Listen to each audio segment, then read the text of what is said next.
Thank you, Lori. And thank all of you for being here. Thank you, Dr. Hernandez and Edmonds Community College. I think this is really striking. I hadn't expected a crowd of quite this size, and it's really encouraging to see so many people here today. Somehow I was the only one that got news that it was a costume party, so that's a little dismaying, and I think in a way I wish I'd have thought clearer in terms of how to address myself today. But thank you all for being here. This is really, really important work, and in kind of preparing for today's kind of presentation, I thought, what is there that I can impart in the way of wisdom to this group? And that's a difficult one. So I think some of what I'm going to throw out, if not all of what I'll throw out, is stuff that you're already familiar with. It's things that you think about, things that you do. It just happens I've done it a long time. And so with maybe a little humor, just some thoughts about my experiences, you'll come away at least with some takeaways today. You know, I really first started dealing with reentry, and when I was thinking about the first time I really touched it in a meaningful way was back in 1982. I was working at a place called the Special Offender Center, now part of the Greater Monroe Command. I had a young man who'd done probably 20 years in prison, started at the age of 13 when he had committed a homicide, found his way into the system, and he was a young man with mental illness, and we were working to get him out of prison and back into the community. We had taken him to a residential program in Whatcom County, and it was actually a pretty interesting meeting. They talked about the progress this young man had made, talked about some things they would like to see him address before they really made a decision.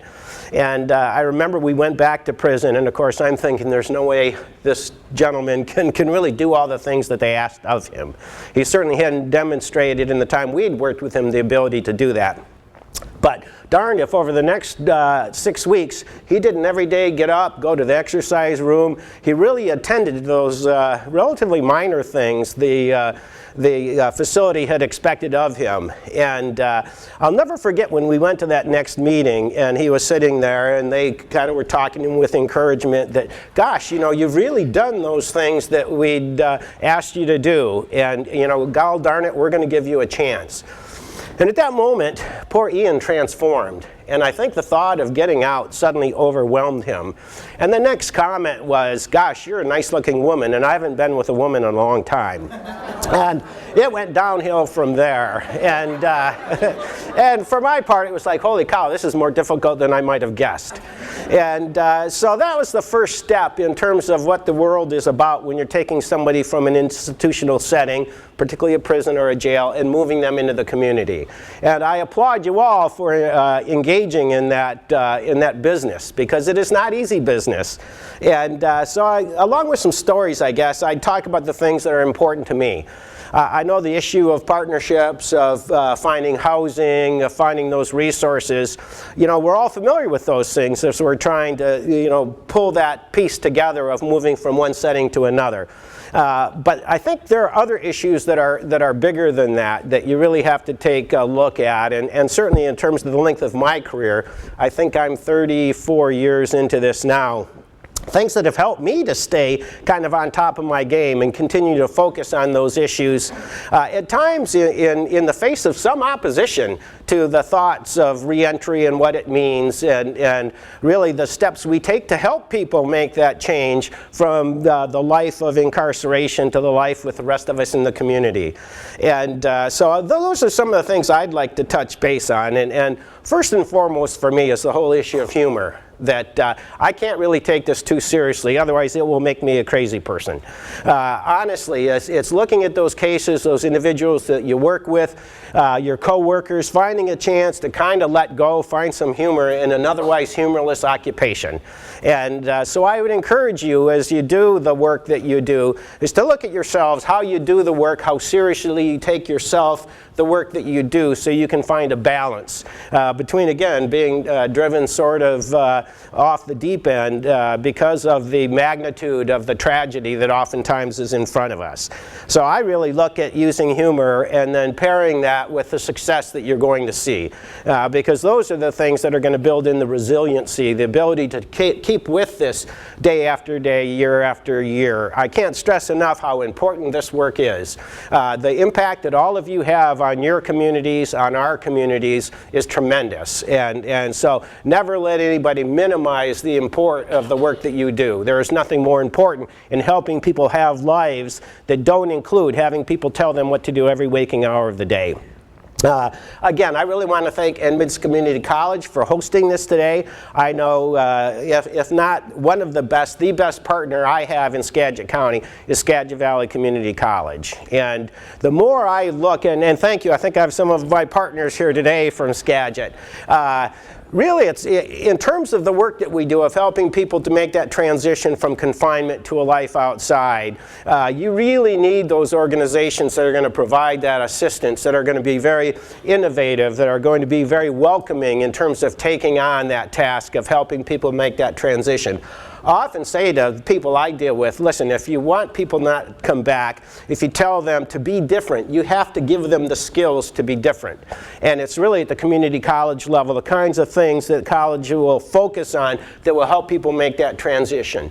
We all know how important employment is, and particularly in today's market, that ability to have education, to have the skill set to become employed is critical. And again, I can't thank the community college system enough for the work that they do. Oftentimes in the work we all do in reentry, it's, well, maybe, and I don't think so. But I can tell you in my work with the community college, I've never had anything but a welcoming, well, how can we make this happen? And that is not a small thing. And again, I think today, Dr. Hernandez, you're hosting this is an awesome way to make that happen. Another piece, I think, of the work that you'll do in terms of reentry, I guess I termed it diplomacy. You're going to be working with a lot of people who aren't going to be all welcoming of the work that you do. All too often, particularly in the world I find myself these days, I'm kind of an odd man out.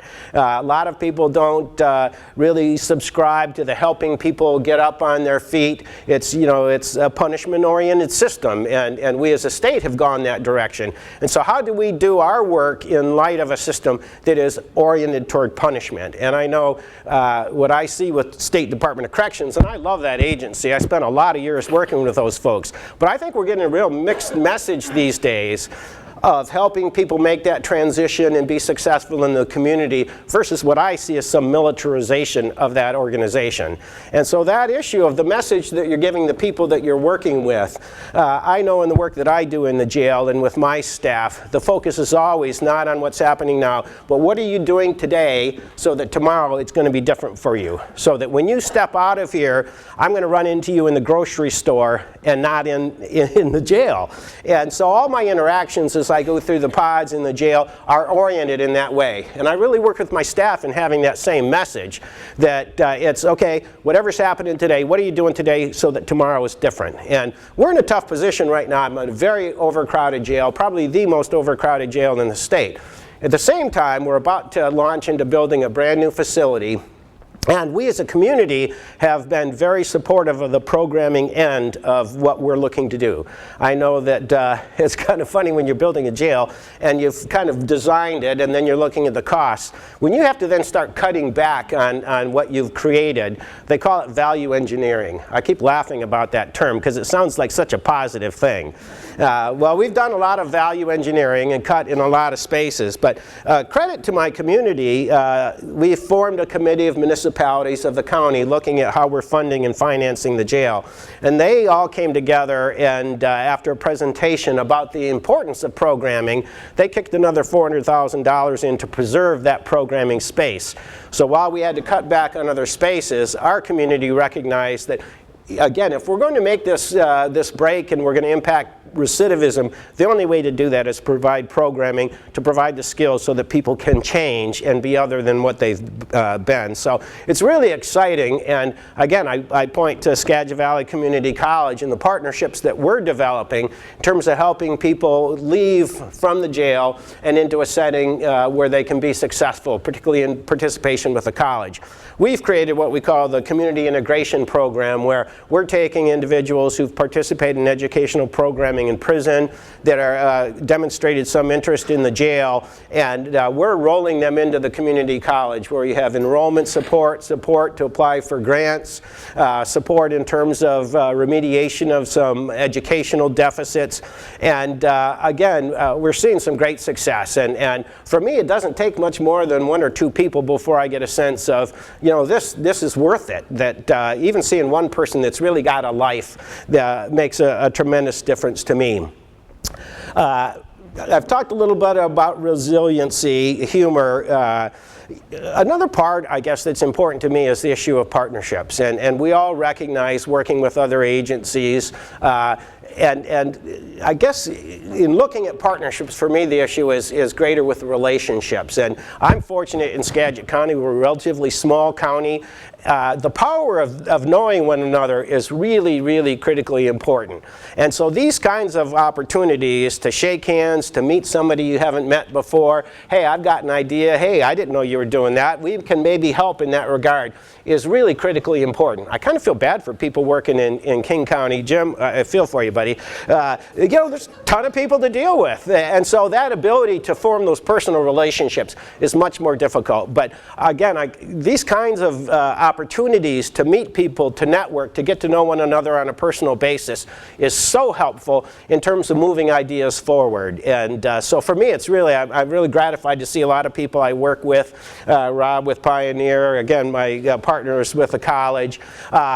Again, it's those opportunities where, again, you know somebody, you've got an idea, you can give birth to that idea and start to fertilize it and take it somewhere. And I know when the community integration program started, it was really just an interaction with Jerry LaFollette of the college and I talking about what can we do to help these people move from this setting into the community in a successful fashion. And so again, I really, these opportunities to shake hands, to get to know one another. Again, I'd encourage you, and I'm kind of a dweeb in this regard, but I'm pretty good at looking at somebody I've never met before and just going up and saying, hey, I'm Charlie, who are you? And I'd encourage you to do that. Sometime in the next couple days, go to somebody that you don't know, just make an introduction, because it's those kinds of opportunities that sometimes blossom into the unexpected. And so I guess I would throw that out as being important. When I look at the whole issue of helping people to leave prison, leave jail, go out to the community, it's a tremendous challenge. You've got so many different kinds of issues, and one of the things we're seeing more and more, particularly as I've shifted now into a jail setting from the prison setting, and I've got a different population, they spend different amounts of time than they ever served in prison. Some of the challenges of identifying the people in need. My career has been mostly centered on dealing with mentally ill offenders. I've dealt with them in the prison setting and in the community setting, and right now I would attest probably Snohomish is in the same boat, King County is in the same boat, that I'm the biggest mental health provider in the county. So the impact of helping people with mental illness transition into the community is tremendously difficult. The housing piece, the criminal offense piece, all those come into play. And then the issue, particularly if we're looking at people coming from prison, is the disconnect between the world that they lived in before and the world that they're coming into now. I worked with a gentleman who had come out of prison after serving 30 years. He spent a long amount of time in prison. And we were meeting in my office one day, and he'd only been out maybe a week. And he was sharing a story for me that his wife had asked him to go to the store and get some milk. So he went to the store, and he said he first of all, when he walked in, he knew that everybody in the store knew that he'd just gotten out of prison. And so he already was feeling uneasy just because everybody had him labeled.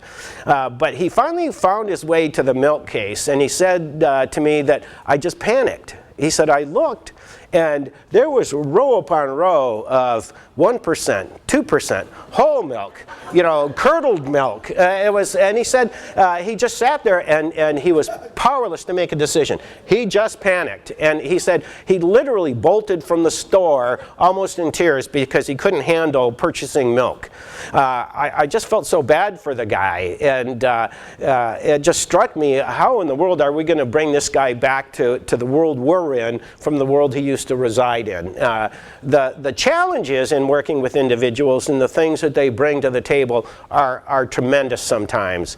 What we're finding now is we're working with a greater veteran population.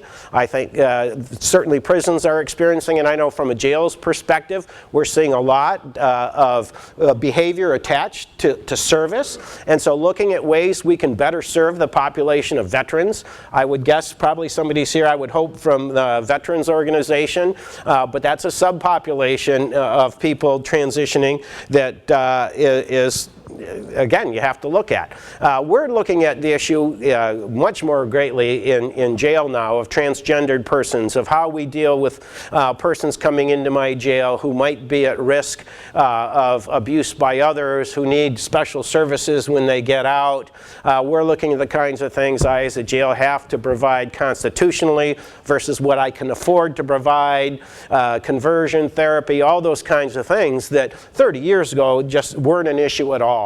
And so for all of us, we have to become, I guess, better generalists, if you will, unless you're fortunate enough to deal specifically with a veterans group, specifically with persons of color, specifically with persons who are transgendered.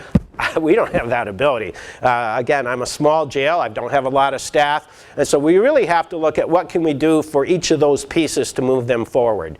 I know that for us, the substance abuse, alcoholism is a major problem in my facility. It drives a lot of the business that we do. I do have the good fortune right now of having the only federally funded substance abuse treatment program in the state. So we run what we call RSAT, a residential substance abuse treatment. And so we've got a therapeutic community that we've established in one of our pods. And we're seeing just tremendous success of men coming out better equipped to handle those issues of substance abuse. I have guys going to prison. We get letters back saying, hey, I'm still applying those things I learned in the program. So we know, anecdotally at least, and we're looking at some studies that'll give us better data to say that, yeah, this is really working. But I can tell you that anecdotally, just a letter from a mom this last Mother's Day that just said, thank you, thank you, thank you. For the first time in 10 years, I have my son back. It's just tremendously encouraging in terms of looking at the work we do and just the impact of seeing somebody either have a life back or a parent have a child back, how important that is. I just can't begin to tell you just how rewarding that is, even though, again, you have that flip side of, there you go, Gerald, you're back again. What the, what in the world? You were only out a week.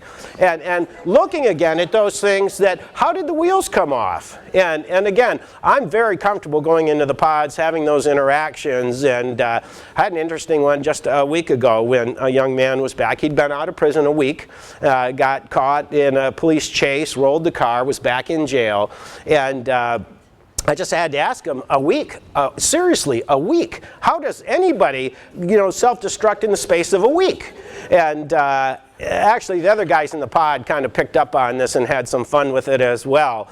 But the focus has to be continually, what happened, how did the wheels come out, and what are you going to do differently tomorrow so that, again, this isn't the repeat cycle. I'm constantly, are you doing a life sentence on the installment plan? Seriously, dude, you are going to be in forever, and then you're going to be 60, you're not going to have any job history, you're not going to have any Social Security, you don't want to be 65 and none of that, because it will not be a fun life for you. And I've worked with men like that. Once you've done this 35 years, you knew them when they were young, because I was young then, and now we're both old. And it's like, really, during all that time you didn't get the message, and now you're homeless, and it's helpful to the degree I can tell other offenders, you don't want to be like him, because it's not a fun life. And so that issue of how you get people to kind of turn on the light bulb, and I don't know, there's not any magic bullet for that. I mean, the reality is you have to be resilient. You have to just stay with it.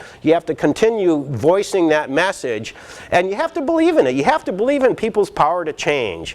And if there's any message at all for me that I kind of give to people is, don't ever write anybody off. There's human potential in every person, and you don't ever know when the person's finally, that light bulb's going to go on. For some people, quite honestly, they're too badly broken to fix. They will never get it. And those are the folks that when I look at the work that I do, is I just need to keep people safe from them. But there's the bulk of people, first, that are going to get out, and in getting out, we don't want them, you certainly don't want them any more dangerous than they were when they went in. At the same time, what can we do to give them the skill set so that when they come back, it's not a week later and you're back in? So that piece of kind of staying on top of your game, of really constantly sticking with that message and doing the important work that you do while maintaining a sense of humor about it. Some of it's going to blow up in your face. Some of it actually won't be funny at all. It will be tragic. And there will be times in your career as you do this work where you're just going to be, it'll kick your butt. You know, you're going to be just traumatized, if you will. I know I've had events in my life in doing this work where that's the case. So you got to take care of yourself, you got to take care of each other. I can't stress that enough. If you're in for the long haul, this isn't a 100-yard dash, this is the 2-mile race. And so you've got to pace yourself and you've got to take care of yourself so that you're doing the good work that needs to be done. And it doesn't just wear you out. I guess what I don't know that I've shared anything quite enlightening at this point, but I do want to share another story because I think it does exemplify what's important in my career and to all of us. I dealt with a young man, Mike, who I dealt with in prison in 1980, probably 83, and for a long time, Mike was coming to me every few years. He had gotten out of prison.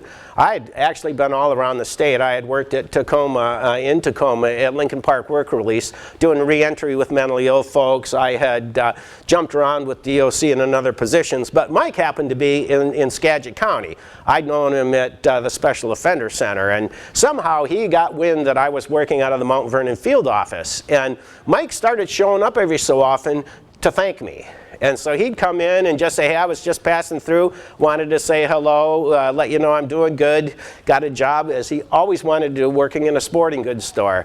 And I want to say probably 8 years ago now, I was working up at Bellingham Work Release. I was supervising the facility there. And I came in and there was a Christmas box, and at first glance I thought, okay, wait, I can't take gifts from inmates in my program. And then I realized that it wasn't. It was from Mike, my friend, who had, again, every now and then stopped in to thank me. And upon opening it, it was a bunch of flies he had tied. He knows that I like to fly fish.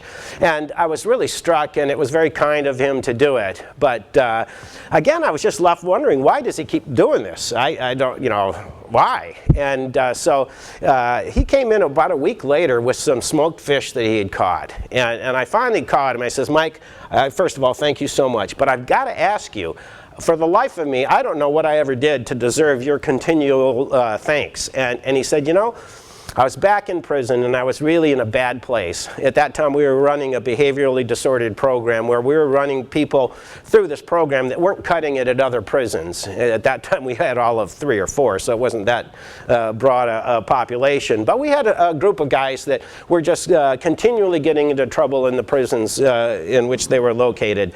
And he said, I was really in just a bad place, the worst place I'd ever been. And every day you came into work and you treated people as though they had value.